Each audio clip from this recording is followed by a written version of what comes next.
Gorgeous afternoon to listen to me. I am absolutely thrilled to be here. I want to thank first the President's Office as well as the NSA for making this possible, especially Professor Lloyd Moffett and Robin Siddiqui.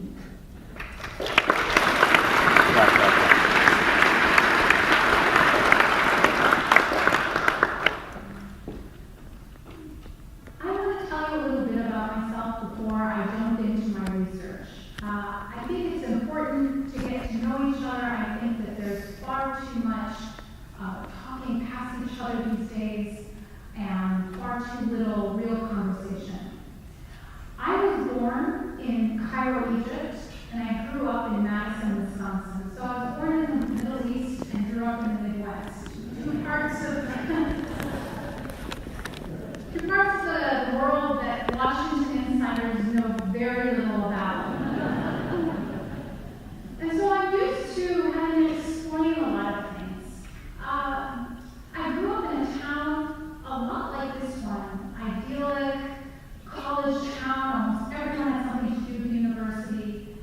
And in the process of growing up in this wonderful atmosphere of ideas and cultures, I really tended to, I guess I saw myself as a social justice advocate. I really cared about justice. I really cared about fairness.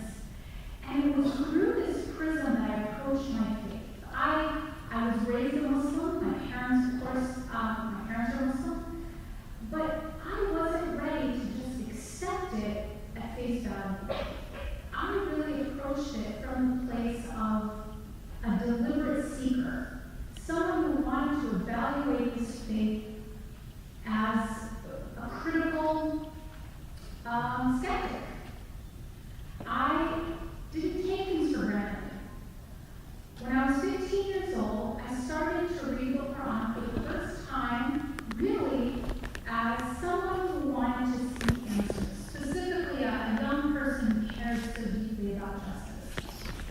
And so I read this book, I wrestled with it, and I reflected, I doubted, and I ultimately believed. It was not an inherited religion, it was one that I feel I chose. And it was this consciousness that I had gained that 2 years later manifested in my decision to start practicing hijab, starting to look like visibly Muslim by wearing the headscarf and covering my body. And for me, I was kind of surprised by some of the reactions I got, especially from my feminist friends who had considered me one of them until that moment. And one of them said to another friend, "Why is she oppressing herself?" And that was a really strange reaction for me and a surprising one because I felt at the time, a 17-year-old, that it was my feminist declaration of independence from what I felt was an impossible and often oppressive standard of beauty that we were being held to. And I was going to say no. I was going to put conscience over conformity. And I started my college years from that place, and I was involved in all kinds of different activities and social justice issues. And I had never known an America where I couldn't be who I was. I had actually never known an America where I wasn't proud to be a Muslim. Not that things were easy, not that things were always perfect, not that everyone got it all the time, but I always felt safe to be who I was. And I graduated like every good Egyptian American with a degree in engineering. Any immigrant parents? Anyone with immigrant parents in the audience? Raise your hand. Okay, so all of you know exactly what I'm talking about. I got married, I had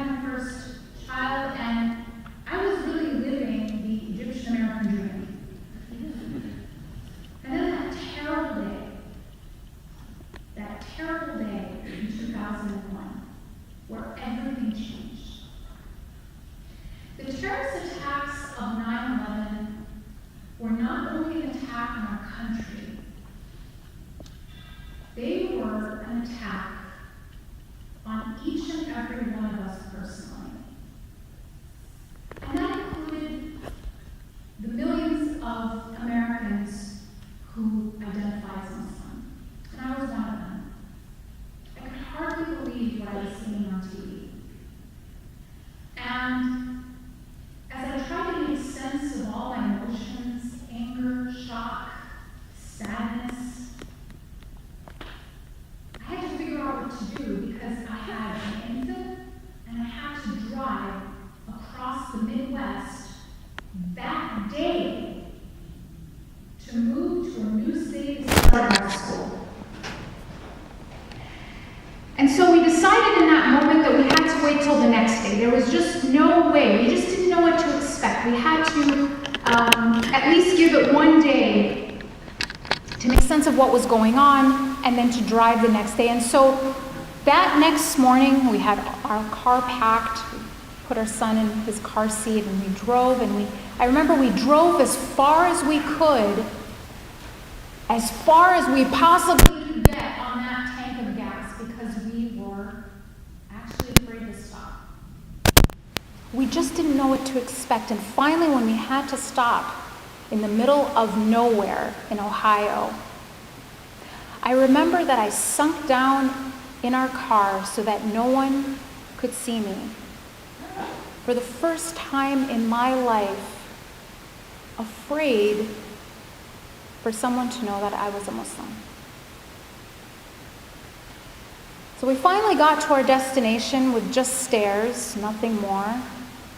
And we moved into a duplex.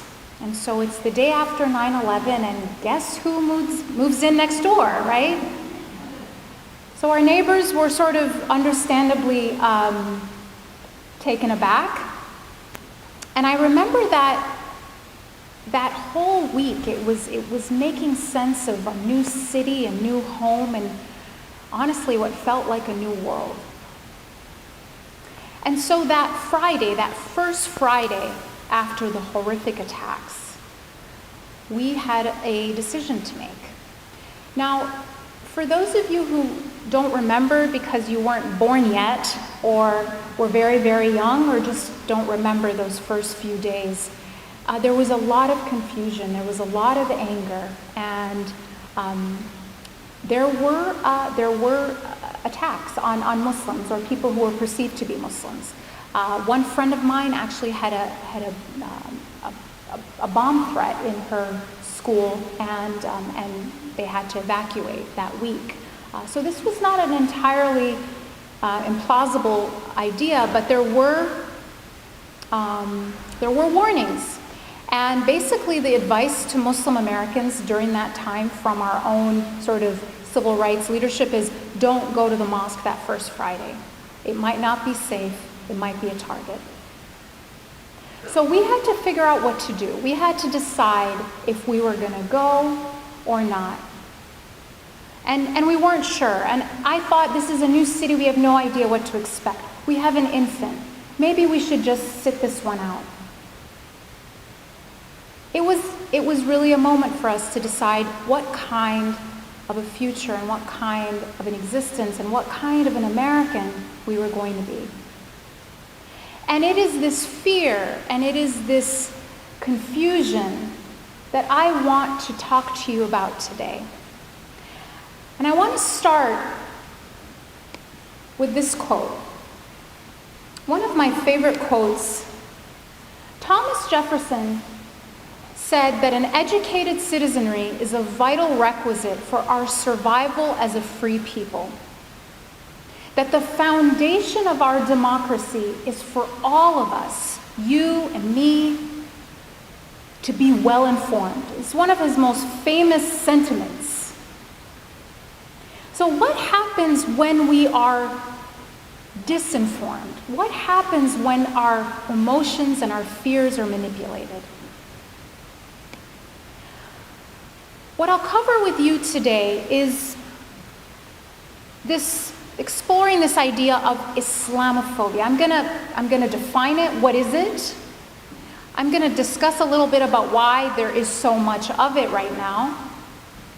And then I'm going to discuss with you why I'm making this bold claim that it is a threat to every single American, not just the small group that it targets directly. What is the impact on society as a whole? So this is how I'm defining Islamophobia. There's lots of ways to talk about it. It is anti-Muslim bigotry and discrimination based on an irrational hatred of and fear of Islam. Now, when we hear this term and you ask anyone why is there Islamophobia, or when did it start, or why does it exist, most people will say it dates back to that terrible attack that I was just discussing with you. That it's about, 9/11 was the impetus for this issue, for this phenomenon. And I believed the same thing until I saw this research. Pew, a research firm that I think all of you are familiar with, is the only research firm I'm aware of that did polling on American Muslims before 9/11. So we actually have data, rare data, to know what the American public thought directly before the horrific attacks. We also know how they felt right after the attacks in November. Just a few weeks after the attacks. And this absolutely blew my mind. This shocked me. Favorability toward American Muslims actually increased from before 9/11 till after. And I credit this to responsible leadership on the part of George W. Bush. In the immediate aftermath, he came out, very clearly said this was not Islam, this was not all Muslims. Famously said Islam is a religion of peace, even though it angered some of his own supporters. But when you come out as a leader and you are responsible, you can actually avert a huge issue. Leadership matters. I'm going to keep showing you why leadership matters and rhetoric matters. So no, 9/11 doesn't explain it. And what was really crazy is I started to think, if 9/11 doesn't explain it, what does explain it? When were there surges, spikes in anti-Muslim sentiment? Specifically, this question of linking Islam and violence. When did the American public link Islam and violence most? Was it in the aftermath of 9/11? Actually, the answer is no. There was a slight improvement in views overall. When there are spikes in Islamophobia is not around terrorist attacks. They coincide with the run-up to the Iraq War and 2 election cycles, 2008 and 2012. After the Boston bombing, an actual domestic terrorist attack carried out by a Muslim, there was exactly no increase in the percentage of people who associate Islam with violence. But among self-reported Republicans during the 2012 election cycle, that number rose by 10 points. So you have an election more powerful, more influential in changing people's minds about Islam and Muslims than actual terrorist attack on our soil. So we cannot simply explain away Islamophobia by pointing to terrorism. That's not the whole story. Islamophobia is not just an organic, regrettable result of bad Muslims doing bad things. Part of it is manufactured. It can be a tool of public manipulation. And that's not hard to understand. That there is an actual industry. There is an industry that does nothing but manufactures hate. In one report called Confronting Fear that came out of UC Berkeley, actually, it found that 33 Islamophobic groups had access to more than $200 million between 2008 and 2013. Another reason that there is Islamophobia exists is because the media is biased. Now, I know that we have been hearing this refrain quite a bit lately, but this is actual evidence. There is actual evidence for this bias when it comes to portrayal of Muslims in Islam. So, for example, there is a firm called Media Tenor. Media Tenor is a very interesting for-profit research firm based in Germany. The reason they're interesting is because all they do is they do media content analysis. They look at media and they analyze its content. And most of their clients are corporations. Corporations pay them to tell them what the media is saying about this corporation, and they can actually link their stock price with a 3-day lag to media content. The media is that powerful, and content analysis is that powerful to predict behavior. So they did a study on media content, a media content analysis study on how Muslims in Islam are portrayed in the American news media. And this was back in 2014. It has even gotten worse since then. They found that 80% of the tenor, the tone of coverage of Islam and Muslims is negative in US news media.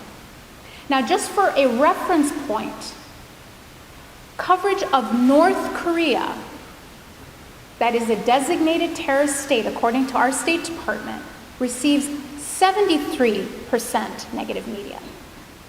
So you have a community of 1.7 billion people with a more negative image than North Korea. And it's really quite ironic because most Muslims in the world live in countries that are actually close allies. Now, that's TV news media, and a lot of people will dismiss that and say, well, TV news is not that reliable anyway. But another study conducted by 416 Labs found that over the past 25 years, so even before the attacks of 9/11, the New York Times portrayed Islam and Muslims more negatively than cancer and cocaine. So the question to me is not why is there Islamophobia, but considering what we're consuming every day, why is there not more of it?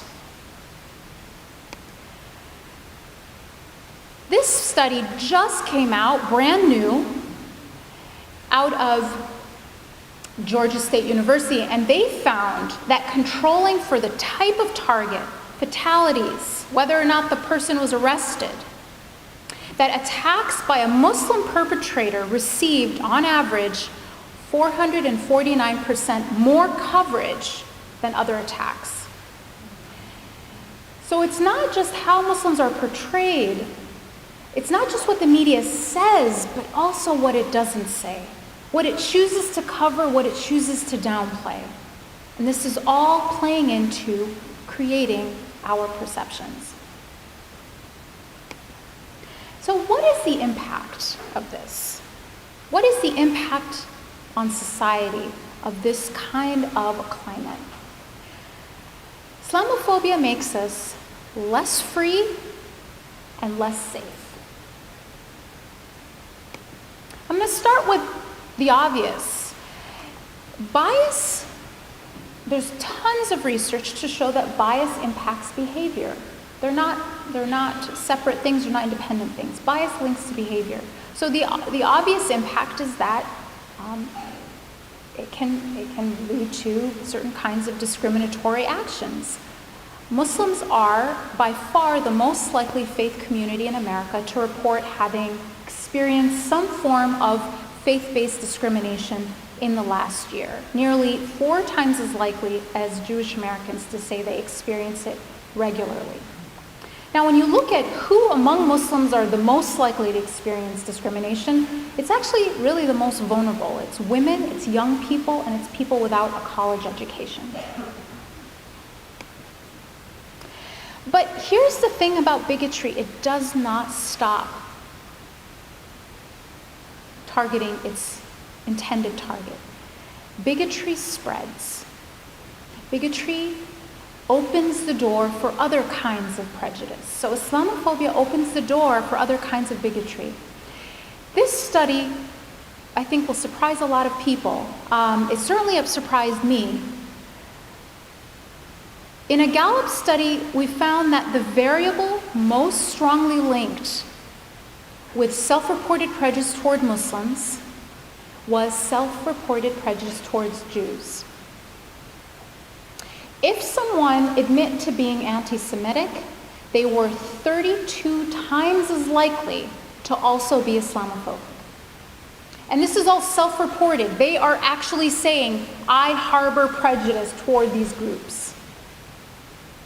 And what was so striking about this is that it was a stronger predictor of Islamophobia.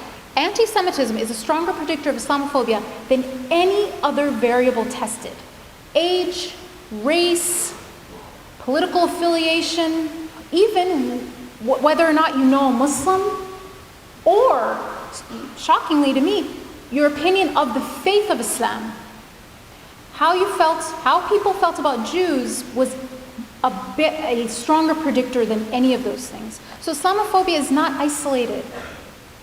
It is something that opens the door for other types of bigotry, and it's not surprising then when you look around and see what's happening with Jewish synagogues and cemeteries around the country. Another study found something that makes this point even more around this idea of Islamophobia opening the door for other kinds of bigotry, that legislation that targets Muslims at the state level, when you look at who's proposing this legislation, you find that there's an 80% overlap between those lawmakers. Those same people are also proposing legislation that restricts the rights of other marginalized communities in the form of voter suppression, labor. None of these groups are of concern. Let's say you don't belong to any of these groups. Should you care about Islamophobia? I said it was its threat to every American. Here's the reason that every single American who cares about freedom should be concerned. Islamophobia, as the name suggests, is fueled by fear. And on a neurological level, according to neuroscience research, fear, in terms of our wiring, makes us more accepting of authoritarianism, conformity, and prejudice. 3 things that eat away at the very foundation of our democracy. Fear kills freedom. So Islamophobia makes us less free.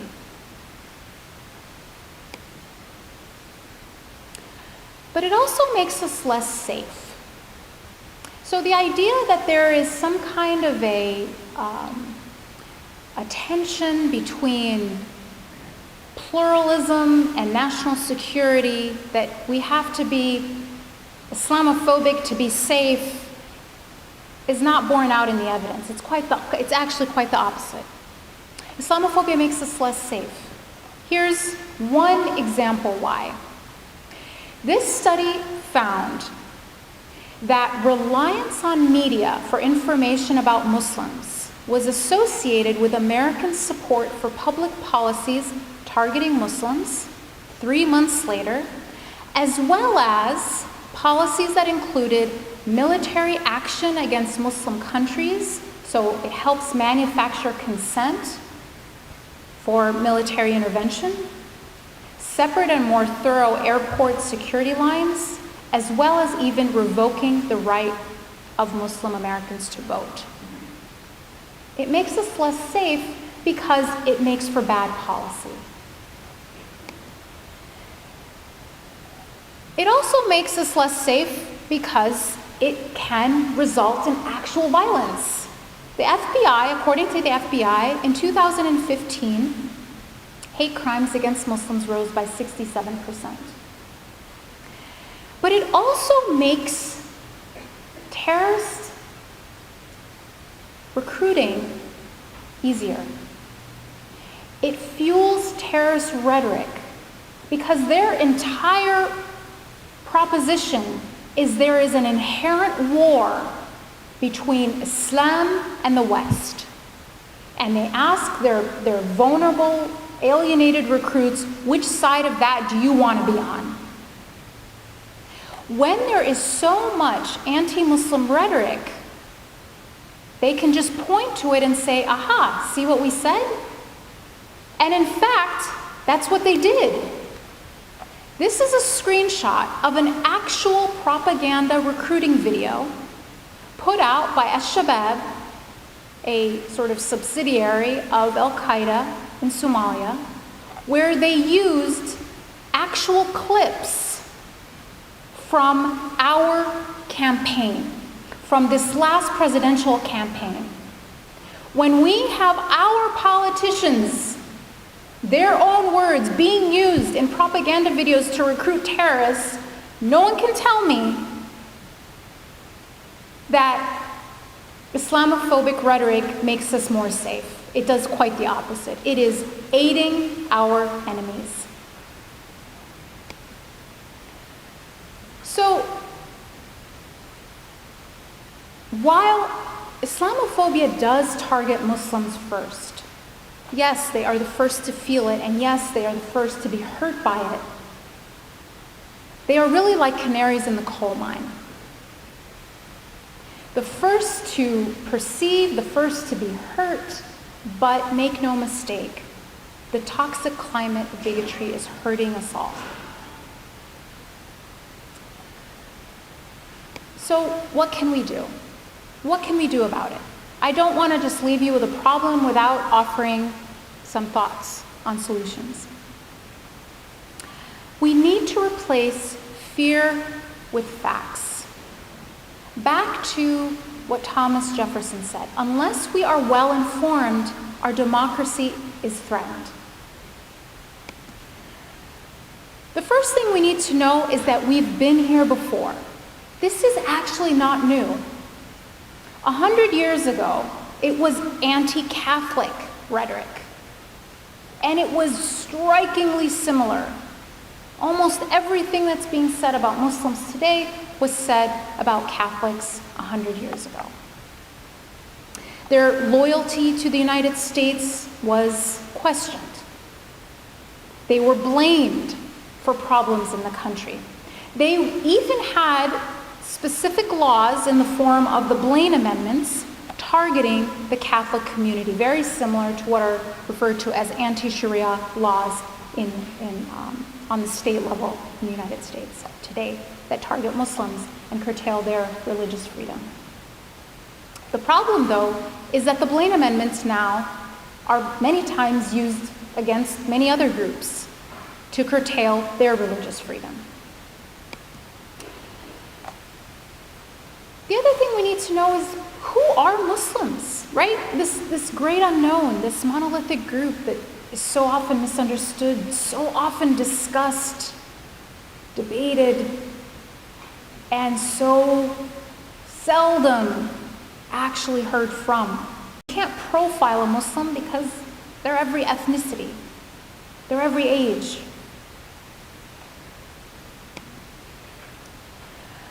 Muslims are also some of the most likely faith groups in America to denounce violence. So these two questions were asked of Americans of different faiths. Some people think that for a military to target and kill civilians is sometimes justified, while others think that this kind of violence is never justified. What is your opinion? Never, sometimes, depends, don't know. And the percentage here are people who say never justified. When it comes to military attacks on civilians, the majority of Muslims say it's never justified. More likely than other faith groups in America to say so. Now, what about the same question, but now not a military, but individual? An individual or small group targeting civilians. And as you can see, all American faith groups are equally likely to say it is never justified. Now, we also heard an idea during this past campaign that mosques are the the source of radicalization, that we have to close down mosques to end radicalization. The evidence actually points to the exact opposite. People who frequent a mosque, Muslims who go to a mosque once a week or more, are actually more likely to be civically engaged. They're more likely to cooperate and volunteer in their community to solve a problem. They're more likely to be registered to vote. They're more likely to actually plan to vote. Now, why this is important is because being invested in our democratic process is the exact opposite of what a group like ISIS preaches. Being invested in the very system that these terrorist groups want to destroy is what we should all want. There is a correlation between going to a mosque and being invested in the democratic system. If you think about what the democratic system represents, it represents peaceful means of change. The exact opposite, the exact antidote to the rhetoric and the narrative of a terrorist organization that says change can only be made through violence. Now, what about being an American or being a Muslim? This idea, this false dichotomy. Which one are you? The idea that you have to choose, the idea that being a Muslim or a devout Muslim makes you less American, less qualified to run for office. So we looked at this question, and what we found is that Americans of many faith groups, Jews, Catholics, Protestants, as well as Muslims, have both a strong religious identity and a strong American identity. Both identities were strong. Now, we didn't ask people to choose, we just asked them how strong each identity was. But then we could do something really interesting, which is to look at correlations. Does a strong Muslim identity does that correlate with a weaker American identity? The answer is kind of surprising. People with a strong American identity, Muslims with a strong American identity, were more likely to also have a stronger Muslim identity. That being patriotic and being pious were complementary, not contradictory identities.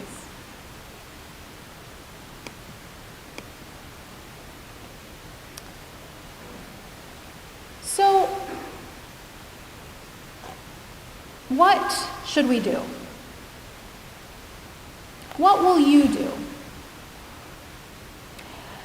The first thing I think we all have to do is we have to challenge bigotry. We have to call it out. And a lot of times I speak to these wonderful groups and someone will inevitably raise their hand and say, well, you are just preaching to the choir. All of us are here because we already know this stuff.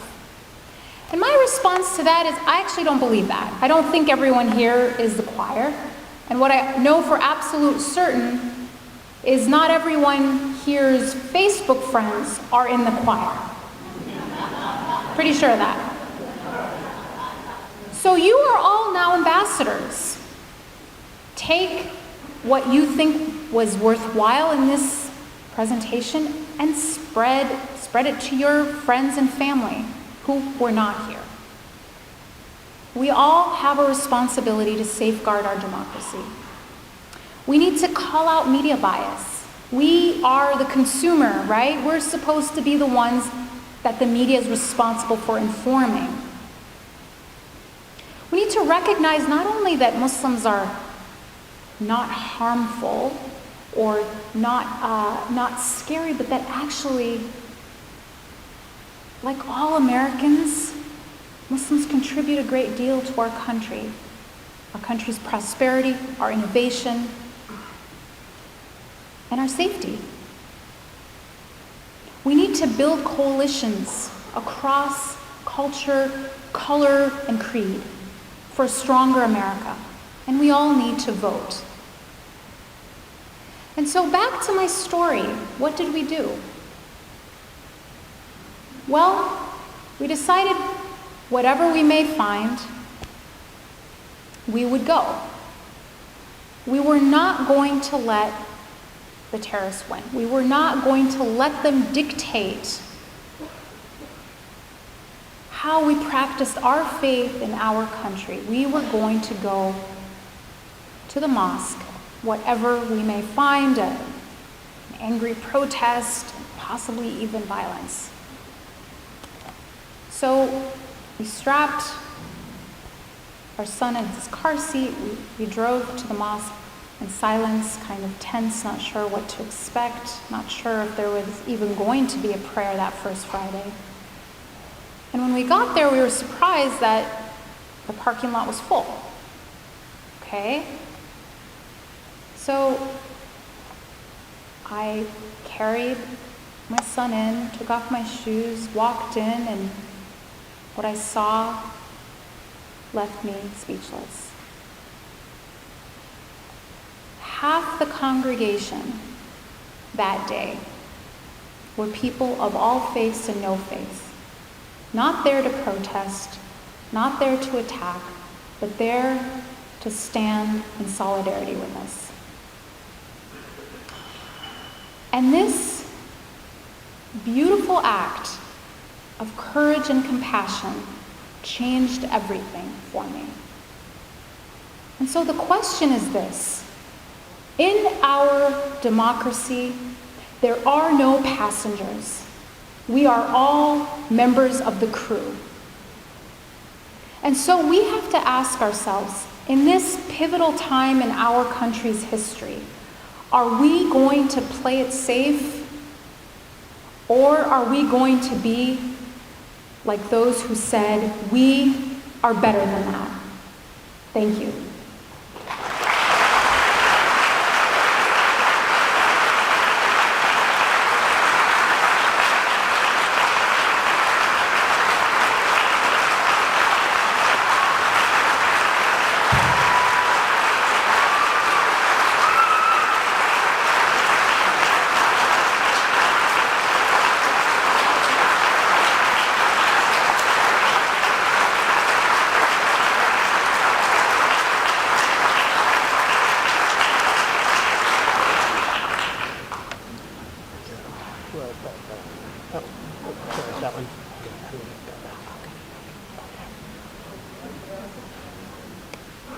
Well, one of the most important parts of changing ideas is the interchange of ideas and emotions. And so now we're going to set aside this time for questions and answers. So there's two options if you have a question. First, to Okay, great question. So I'm gonna summarize the most surprising thing was that Muslims around the world, and this was a poll of 90% of the global Muslim population, the largest one ever done, as you said, they didn't hate our freedom, they wanted some of it for themselves. They admired Western values of freedom, democracy, freedom of speech, technology, and that doesn't mean, just hardware, but the ability to seek knowledge freely. What they resented is what they told us over and over is that these values were not lived in the way that they perceived we were treating them. it wasn't what they thought of us, it was what they thought we thought of them. They admired us and they thought we had no respect for them. They admired our values but thought we weren't living our values in the way we treated them. And so it was not our principles that they resented, it was our policies. And it was just very clear in so many ways in the data. That was, I think, the most surprising thing that we found in the book. And you can read about it if you'd like. The book is called Who Speaks for Islam? What a Billion Muslims Really Think, and it's based on this largest study ever done of Muslim opinion around the world. Thank you. First, a slight correction. It's 530-312-3611. So in the sense that there's somebody in Portland getting a lot of texts right now. Do we want to just correct it? Yeah. So 530, and we're making that correction. Is that it? now. 530312? Yeah. Okay. Perfect. So we said that forward.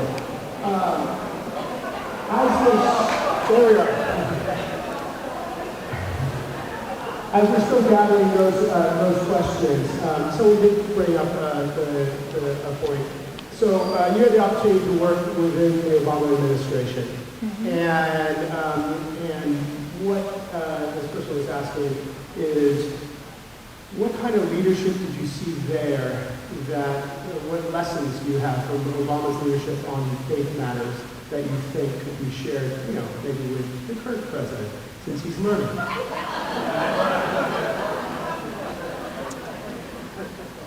Okay, that's an interesting question.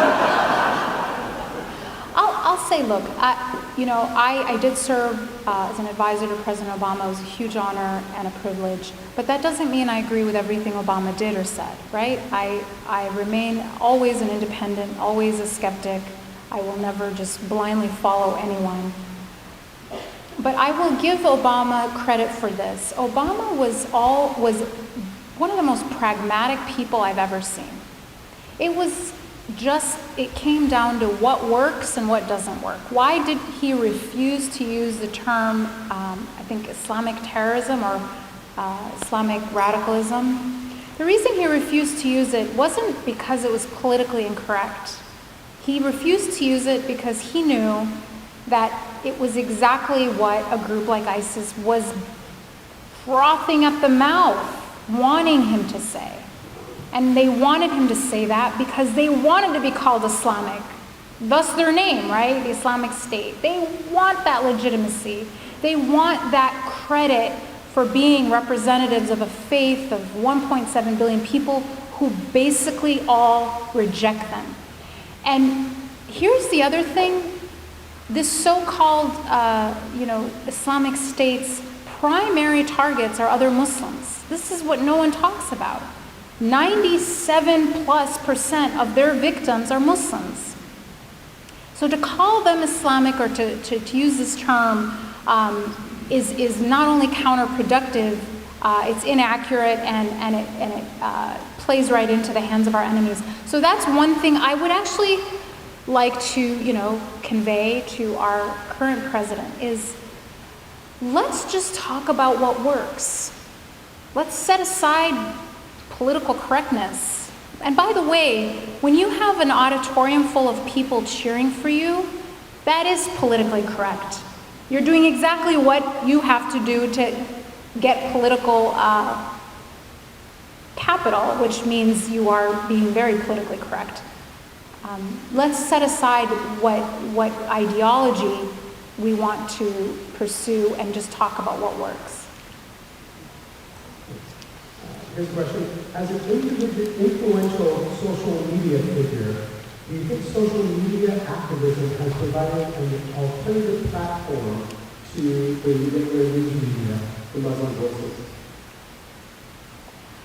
I definitely think social media has provided an alternative platform for lots of voices that may not have access to mainstream media. And it's been very interesting because social media, if it's a campaign that's really well organized, will get the attention of mainstream media. So you can actually help mainstream media get it right by using social media. So social media is a tool, and just like any tool, it can be used for good or evil. As someone who is the target of lots and lots and lots and lots of trolling, I also know the dark side of social media, but I have seen it offer, it's a mechanism for passing the mic, for allowing people who may not be heard to have a voice. This person asks, I am Chrissy Ali, grew up Muslim, then renounced it, and now teaches that Islam needs a reformation. What is your response to her idea for reformation? Okay. Well, my response is Islam has a built-in mechanism for reform since day one. I think there's a couple things about Ayan's thesis that needs to be challenged. And let me start with this. Premise number one is violence is driven by religion. That Muslims who carry out acts of violence are motivated by Islam. Therefore, to end violence, we need to reform the ideology that they are being motivated by. Makes perfect sense. Who would argue with that? The problem, though, is it's not supported by evidence. So premise number one, terrorists are motivated by religion. No. Wrong. And I'll prove it to you. A, in this largest study ever done of Muslim opinion, we also asked about public opinion of terrorism. Who supported terrorism, who didn't? First, as you saw in lots of studies, Muslims are no more likely than anyone else to support terrorism. So if Islam was an inherently violent religion, we should expect Muslims to be more supportive of terrorism on a public scale, and that's not the case. Two, those who did support terrorism, if they were motivated by religion, we would expect them to be more religious people. And they were not. Quite the contrary. Going to a mosque more frequently actually correlated with being more likely to denounce attacks on civilians. Three, when asked in a follow-up question, both groups, those who support terrorism, those who don't. So the ones who sympathized with attacks on civilians, they were a minority, but nonetheless, we asked them, follow-up question, why do you say that? Explain to us why you hold this view. This group gave us political justifications. They talked in very secular terms. America is an imperialist power. They kill innocent civilians, they deserve it. Now, strangely, this group, the vast majority who rejected it, most of them actually had very negative opinions of the United States policy, but yet rejected attacks on civilians in America. And we asked them why. This is not because they had happy rainbow thoughts about America. No, they were angry. But they thought it was wrong to attack American civilians. Why do you say that? We asked. And it was this group who mentioned religion. It was this group who cited the Quran. Not a single one of this group mentioned a single verse from the Quran. This is a fact. This group would cite the Quran up and down. They would talk about humanitarian issues. Well, it's just wrong to do it. It's inhumane. Or they would actually go and tell us a specific verse in the Quran that prohibited the killing of innocent life. They would say it's haram, it's against Islam to kill civilians. So the reason there is not more terrorism is because of Islam, not the other way around. Now finally, I'm going to ask you, I'm going to use this, leave you with this thought experiment. Think about the Middle East.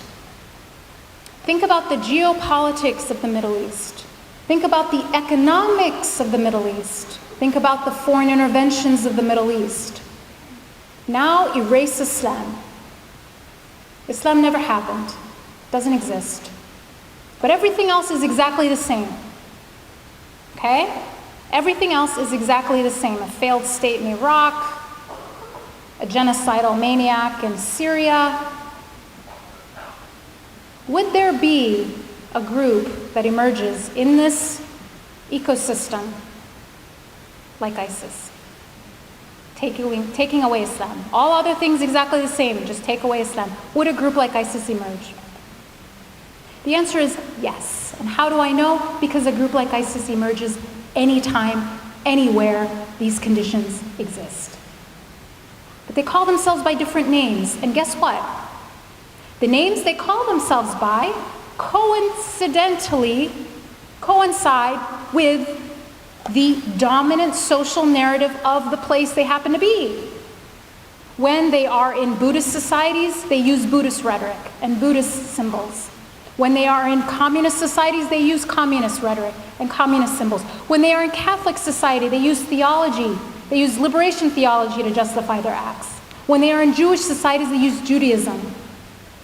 When they are in extremely nationalistic society, they use nationalism. So the rhetoric comes after the desired actions of brutality. It is a justification. Don't confuse the context for the cause. And that's where I differ with Ayan. She misdiagnoses the problem. But where we agree is on reformation. Because Islam is a religion that has always been resilient. And the reason Islam is resilient, the reason you have Muslims in every part of the world practicing a faith that is relevant to their context is because Islam has a built-in mechanism for reformation.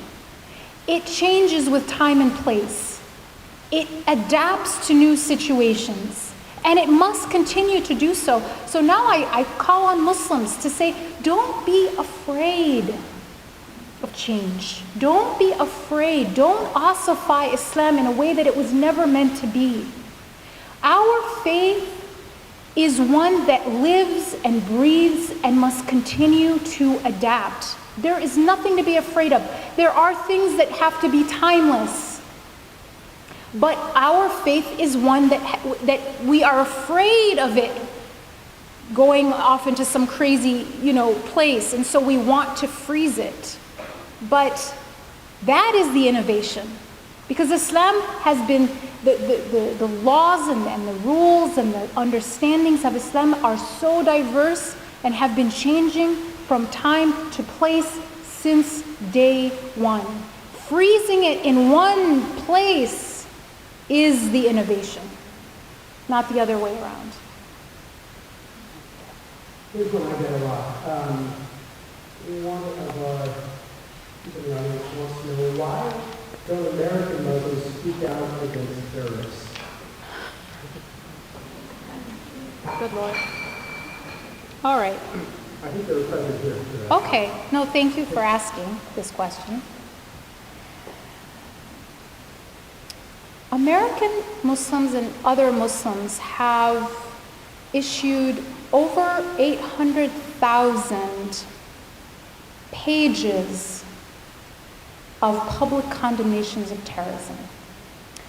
We have held press conferences, we have held seminars, we have held lectures, we have created Facebook pages, we have taken out ads in newspapers, we have created cartoons, we have created songs, we have created video games to show the world that we condemn terrorism.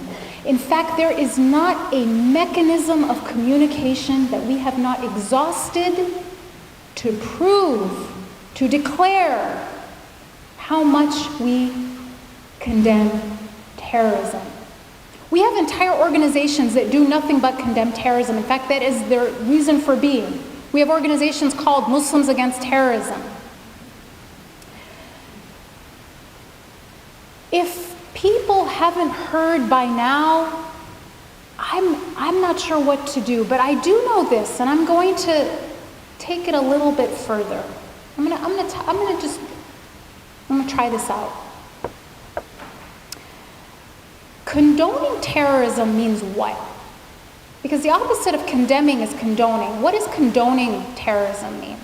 Condoning terrorism means that I think it's okay for innocent children, women, and men to be killed. That's what it means. And for me to be suspected of something so monstrous because of the way I pray and the way I look feels pretty unfair. And so I'm not asking for favors, I'm asking for fairness. We don't demand this kind of public condemnation from any other group when a member of their community does something in their name. Dylan Roof did it in the name of the white people.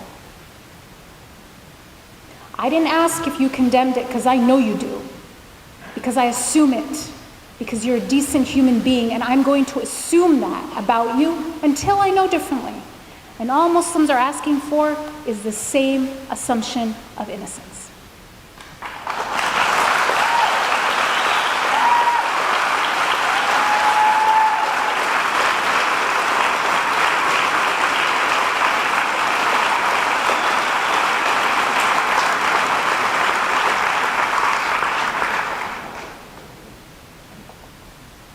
Can you comment on one of the main misperceptions of Islam is that women are to be oppressed? Okay, sure. So, I didn't talk so much about my experience as a Muslim woman, but I gave you a little bit of a glimpse about my experience and my journey from a place of social justice and reading the Quran and really coming to this understanding as a young person.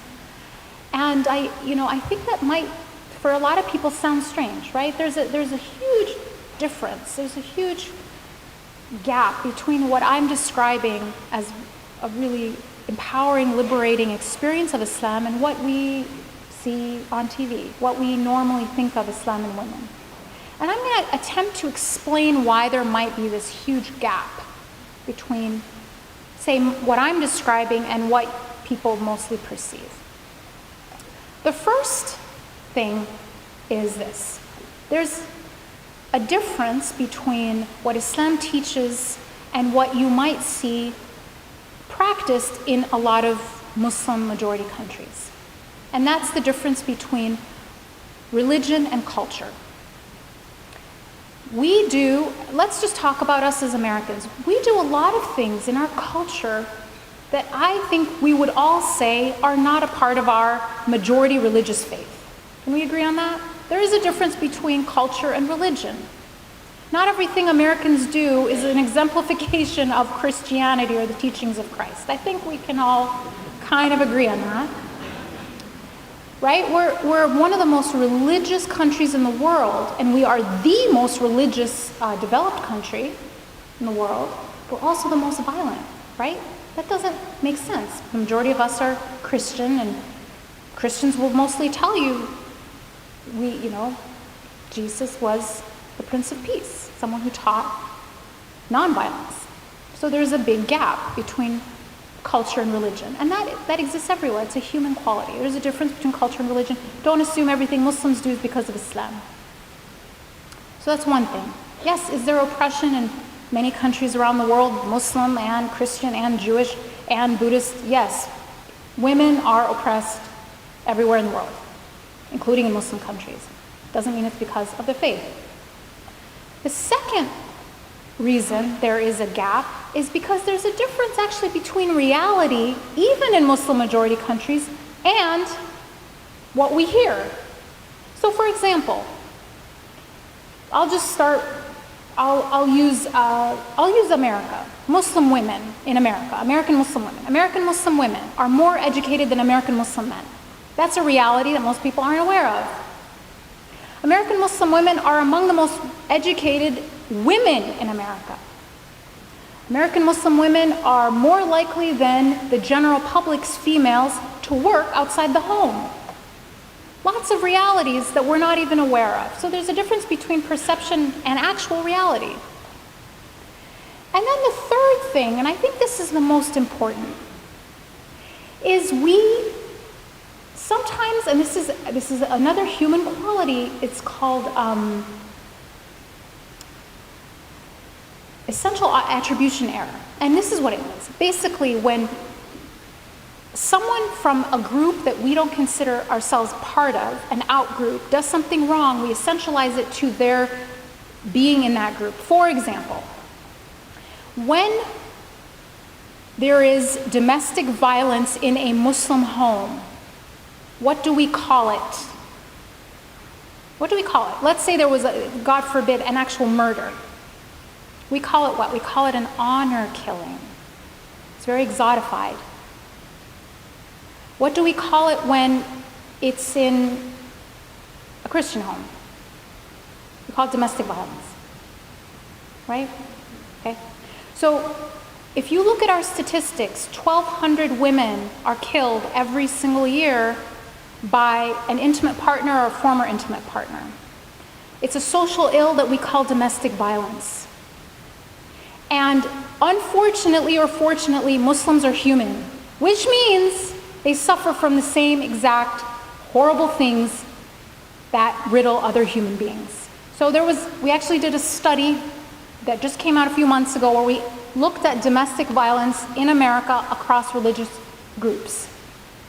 And what we found is that Muslims, Protestants, Catholics, and non-affiliated Americans were all equally likely to say that there were people they knew in their faith group that suffered from, that were victims of domestic violence.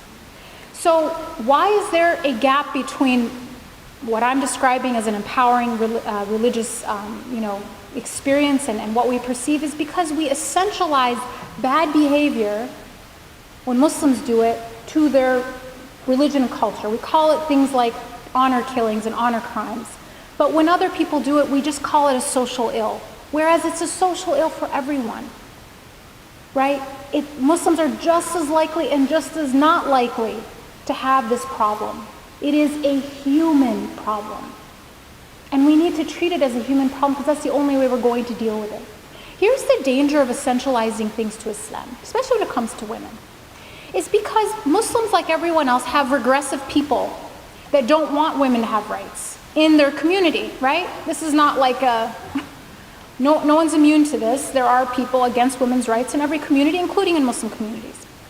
And these folks, this group of people, will say that anyone who advocates for women's rights is advocating against Islam.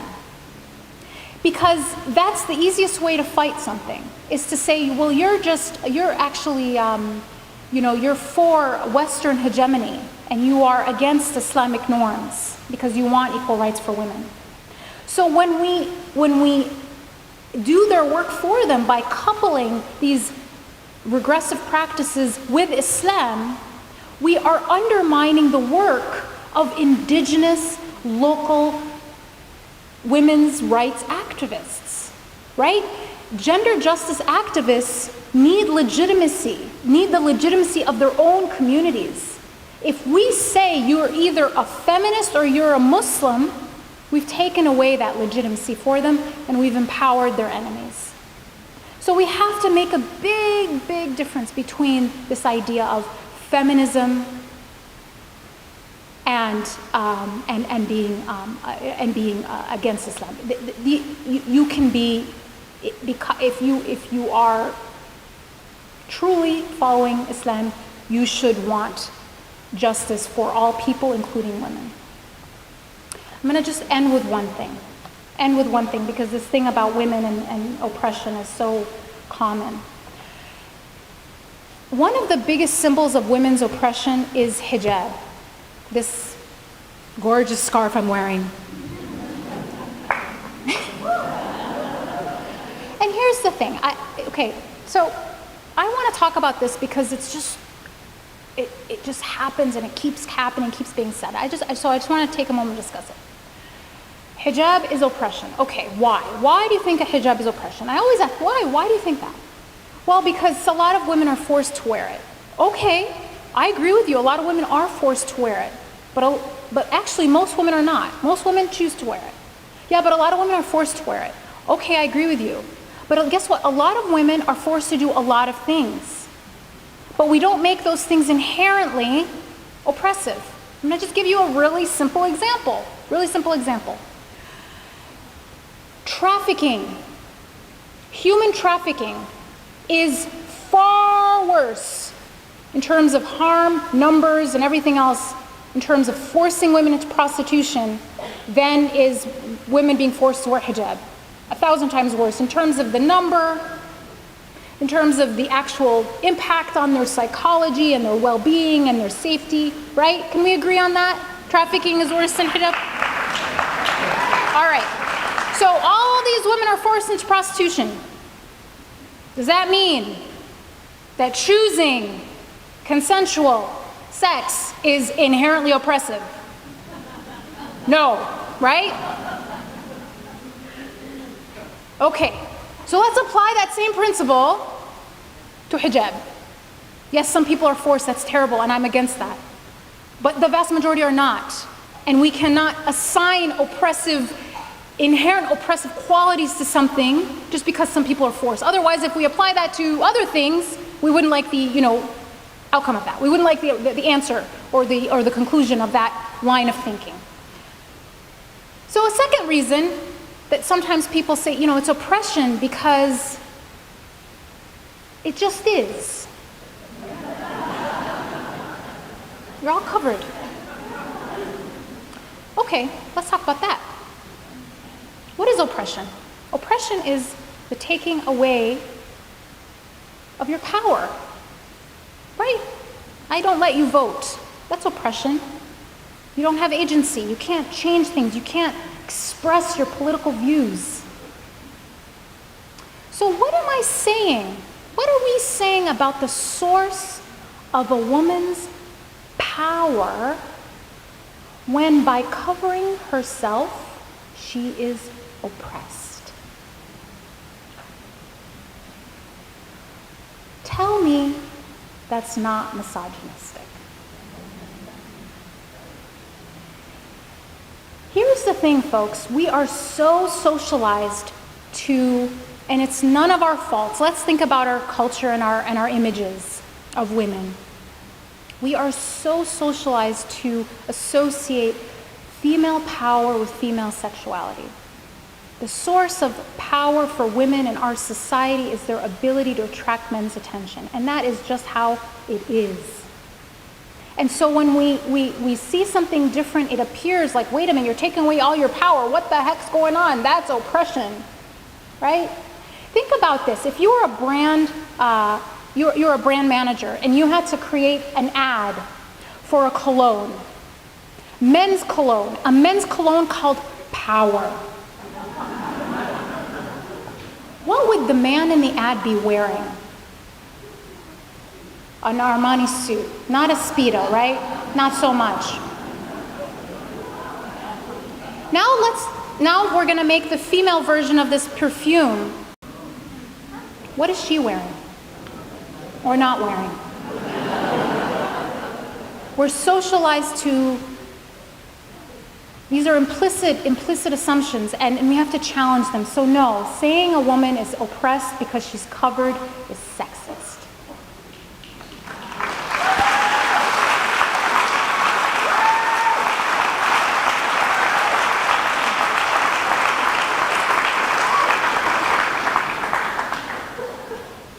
Okay, I want to give everybody a voice here, so I'll read this one. In order to understand the religion, you must distinguish the core beliefs that is about Christianity, the Quran, from Islam. The Quran contains such passages as both believers may not use as their faith or Christians, and wage war against the infidels as the neighbors in Jeremiah. To quote 5 more.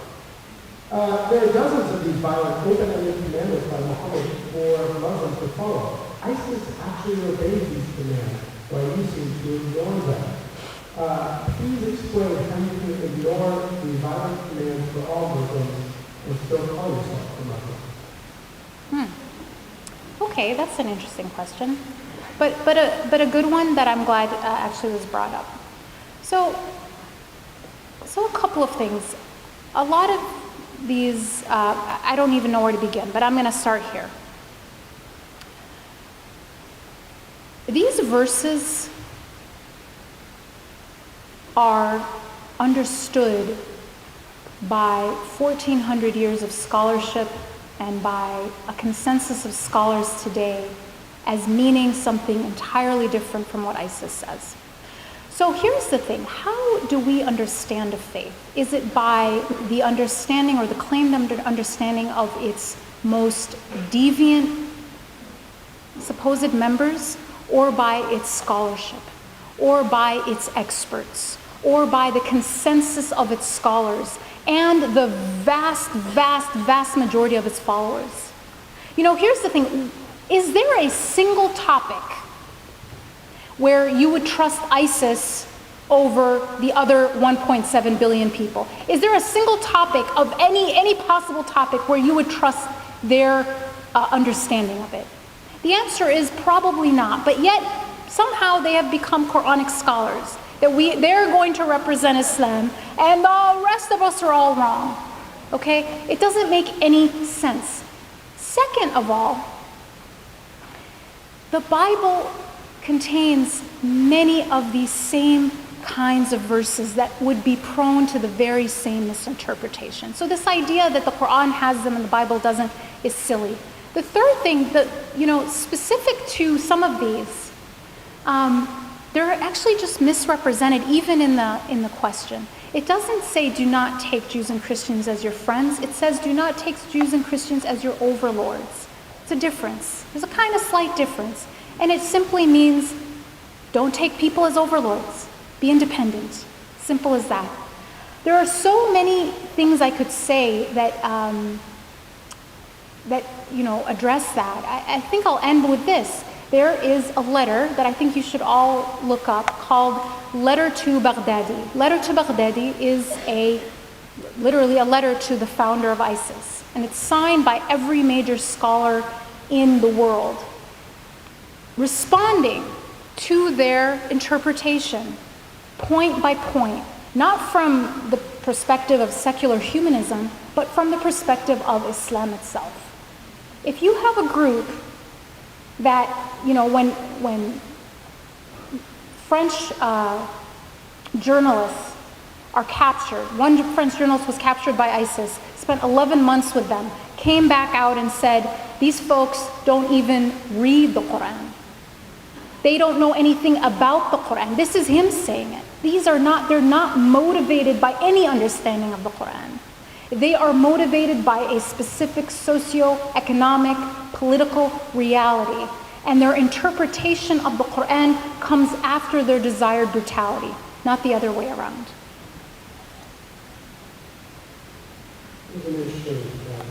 Is Islamophobia a more serious challenge to society than racism to minorities like African Americans? How is the struggle similar or different in your eyes? Well, I would say that the anti-black racism is far worse than Islamophobia. Absolutely. It's far worse for so many reasons. It's more deeply institutionalized. There's a much longer history. Numbers in terms of just institutionalized racism, economic racism, police brutality, mass incarceration. I mean, the list goes on. Islamophobia is not to this degree or even close. So no, I'm not comparing the two. I'm just here to talk about one specific type of bigotry. The problem, though, is that Islamophobia does open the door to deepen and make other kinds of bigotry worse.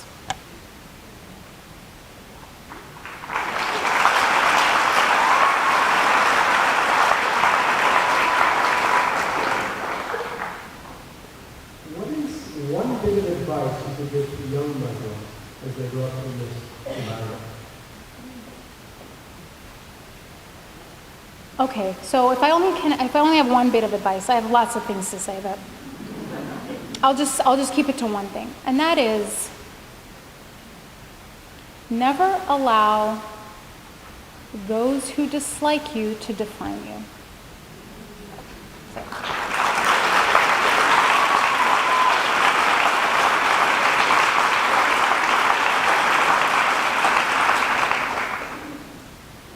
What do you think the prospects are for Muslims running for office in the future?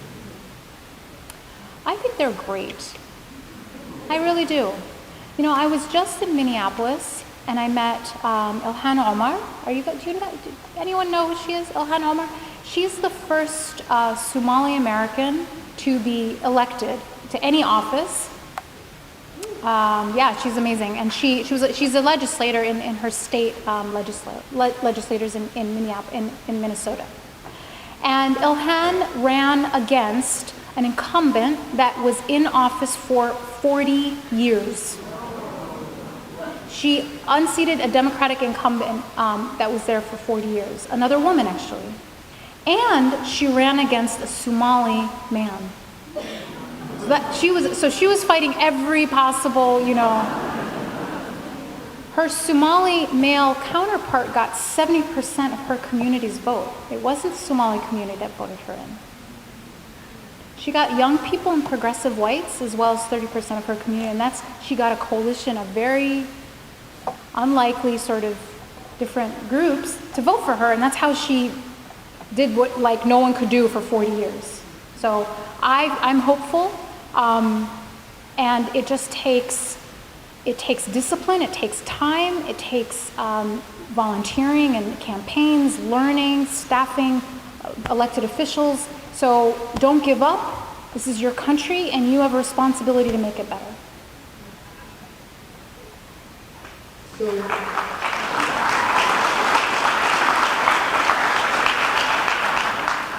this question is from someone from Germany, and her question involves how is the place of Islam and Islamophobia in Europe different from America?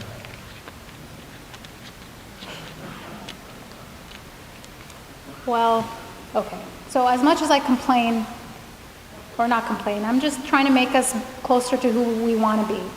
But I am very grateful to be an American Muslim. Really, because things are far, far worse for Muslims in Europe. They really are, and in every country is different, right? But so Germany is not like France, but there are places in Europe where it's really hard to be a Muslim, and it's hard on so many levels. It's hard culturally. It's hard because of a lack of religious freedom. It's hard because of like systematic economic bias. It's just so much harder, and there's different types of there's different manifestations of Islamophobia in Europe. So I think that one thing America has going for it. So what are the assets we have that we can call on to, you know, address this issue? And I think one of our strongest assets is that we had a civil rights movement. We had a civil rights movement. And our civil rights movement wasn't perfect. It's not like it fixed everything, but we know what it means to have a civil rights movement. It's a part of our national narrative. We are proud we had a civil rights movement. We see it as something that made us better. But in a country that's never had one, they don't have that to call on, right? And so it becomes very confusing. I've heard people say, fourth generation, German-born Turk. I'm like, what? Wouldn't that just be German? But when you hear that, fourth generation, German-born Turk. I mean, when do they just become German? Right? And I think we have, you know, in America, we do have a concept of being, you know, an imagined concept that we are a country of immigrants. And in some countries, that's not the case. That's not how they think of themselves. So we do have these advantages, and they are assets, and we should call upon them to do better. But I think we're all struggling. We're all struggling with this all around the world right now. Two more questions. How does the entertainment industry critique the narrative of vilifying Muslims, and what can we do about that? Okay, so the entertainment industry does a whole lot. So there's a book called Real Bad Arabs, and it actually documents the images of Arabs and Muslims, in Hollywood over the past 40 years. So it's a huge problem, and Muslim women are even more negatively portrayed as either victim or victim escapee. So that's sort of the two frames, if you notice. Victim or victim escapee, right? Nothing else. And it really is a huge problem. And I think that Hollywood is becoming more aware of this slowly. And so what can we do about it? We can all collectively support diverse culture and art, right? We can support it with our money. We can support it with our dollars. That's one thing we can do. We can encourage young people to get into filmmaking. And that's something, especially at the university, we can all do. We can also call it out. There's really power in saying, that's not okay. That portrayal is not something we want to see. That's not something that is congruent with the kind of country we want. And here's the thing, I understand, this is not about censorship. I'm just going to explain this one point here. Freedom of speech is the best thing about our Constitution. If I had to pick one thing, freedom of speech is the best thing about our Constitution. 70, 80 years ago in our country, we used to use freedom of speech to make incredibly offensive cartoons of Jews, of black people, of Asians. And now we don't. We just don't use it that way anymore. We have decided collectively as a society that we are better than that. Are we less free? Do you think we are less of a democracy now than we were before? Or a better democracy, a more whole democracy, a place where more of us are included, a place where we are bigger and wider and able to take in all of our members? So this idea that hate means we're free, it doesn't always really work that way. Think about our history and who we are now, and just think about, are we better off now? Are we a stronger democracy today that we've said no more? We're not going to use blackface anymore in our media. It's just not who we are. Are we less free now? Are we less of democracy, or are we actually a stronger democracy because we've made these decisions collectively? So I am not talking about can we. Yes, of course we can say and print anything we want. My question is, collectively as a society, is should we?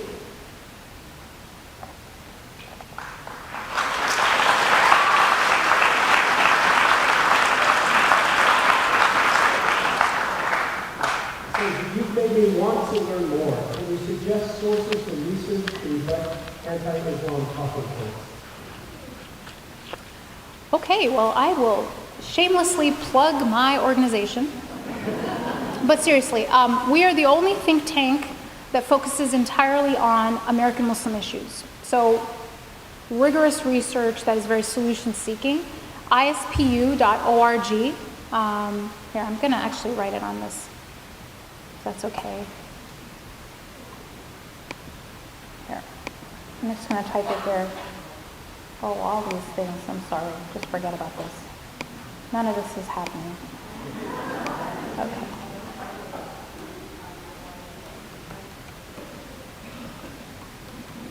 And while she's doing that, I'll also mention that calpoly does a lot of Islamic education. For students, we have Islam classes in the College of the Arts, but for adults, we also have a study education. And all next year, I'll be doing a series on Islam, starting off in the fall with the historical Muhammad. So if you're interested in that, continue learning, it will be through extended ed, and we'll be talking about that. Excellent suggestion. The final thing I'd say is the book, again, that I mentioned, that I co-authored with Professor John Esposito of Georgetown, is called Who Speaks for Islam? What a Billion Muslims Really Think. And it's based on the largest, most comprehensive study of Muslim opinion ever done. Final question. What are some small, everyday actions that I can show solidarity to my Muslim American neighbors with? Wow, great question. Small, everyday actions. You can talk to your neighbor, who may or may not be Muslim, about what you learned today. Spread it. If you think something was worthwhile, take it to someone that doesn't know. Post it on your Facebook page. Heighten awareness, raise awareness among your friends and family. Being an ambassador is the best way you can show solidarity. It really is. Because here's the thing, all of these people you have access to, all of these people that trust you and love you, will listen to you before they might listen to someone else. They'll also listen to you before they may not even have any access to someone else. They may not know a Muslim, they may not have a Muslim friend, but they have you as a friend, and you can be that bridge. So showing solidarity means standing up and speaking truth to those around you, to your friends and to your networks.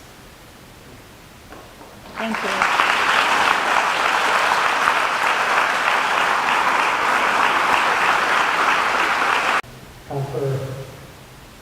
Say goodbye, brother.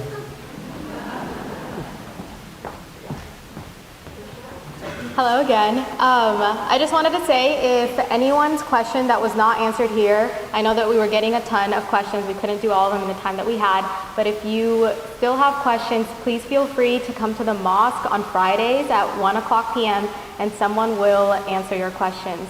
And you can also reach out to the people in the black shirts wearing the MSA shirts to also communicate with them. That's the Muslim Student Association, so feel free to come to us and ask those questions as well.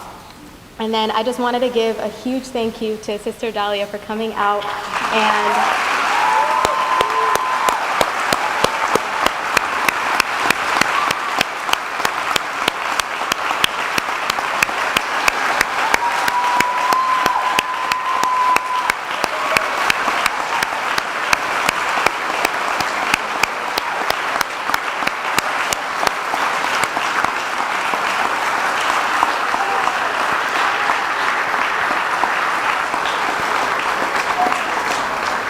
thank you for the enlightening presentation and all the thoughtful answers to all of your questions, for your time and your travels to come all the way to San Luis Obispo to just come enlighten us and to help us all learn a little bit more about Islam and how to cultivate a more positive relationship within our community.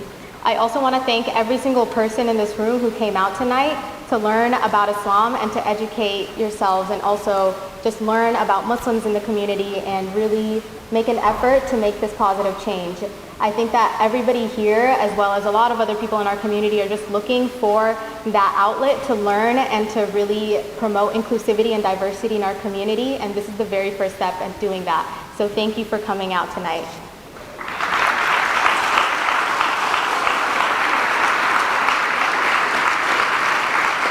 Along with that, I encourage you to become even more involved and to really try even harder to become bigger advocates for our community and to really work on this effort even more, not just for Muslims, but also for other vulnerable groups in our society, because it's not just us, like we said, that other people are also feeling very vulnerable, and it's our time to really come together and make efforts to make positive changes.